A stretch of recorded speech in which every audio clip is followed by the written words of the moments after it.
Salut à toi, super t'avoir dans cette vidéo.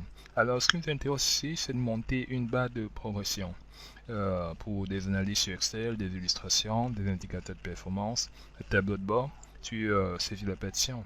Alors on ne va pas s'étaler et on va aller droit au but. D'entrée ici, je vais créer une nouvelle page.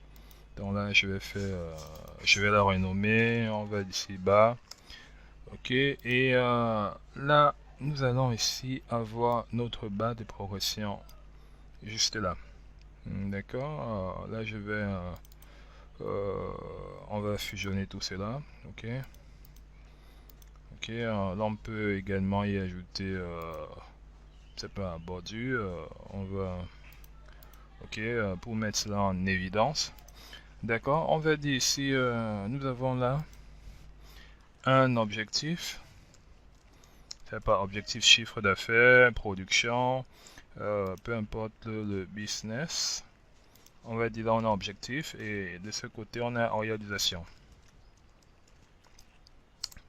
Bon, l'objectif c'est, on va dire, si l'on traite ici des ventes, l'objectif c'est, disons, 2300 $. 2300 $ de vente, c'est juste un exemple. En réalisation, au courant de la semaine, là on réalise des ventes de 983 $. Et ok, là on aimerait ici monter une barre de progression en lien à ces données. Donc là on va avoir quelque part là un rapport. C'est pas très esthétique là, mais bon, c'est un titre illustratif, autant pour moi. Ok, dans le rapport, on va faire la égale. On a en réalisation divisé par l'objectif. Donc là, je fais entrer. Et là, on va passer cela en pourcentage. Très bien. Et à ce niveau, on va faire égal. Égal, on a notre rapport là. On va mettre cela en fond. On va aligner au centre. Verticalement et horizontalement. On peut également augmenter la taille. Ok, on peut également changer la police si besoin. Très bien, très bien. Et à présent, là on va passer ici mise en forme conditionnelle. On va faire la nouvelle règle. Là nous allons sélectionner oui, la première règle, mettre en forme toutes les cellules d'après leur valeur.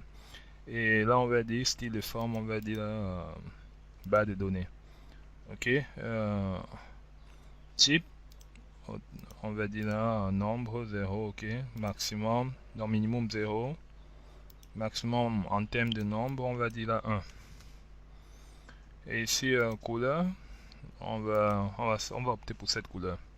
Ok, et là on fait bordure, aucune bordure. Là on fait entrée. Donc là on a notre barre de navigation. Et à présent, si les réalisations ici, si nos ventes viennent à progresser, on va nous avoir un tableau en arrière-plan où les ventes sont saisies. Au fur et à mesure que les ventes sont saisies, là nous avons ici le chiffre d'affaires qui se met automatiquement à jour. Donc là, si on passe par exemple à 1200, on a notre tableau ici. Là, voyage, ok. Donc, si je passe là, disons la semaine, on fait plutôt 1800. On a notre barre de progression qui évolue. On fait 500.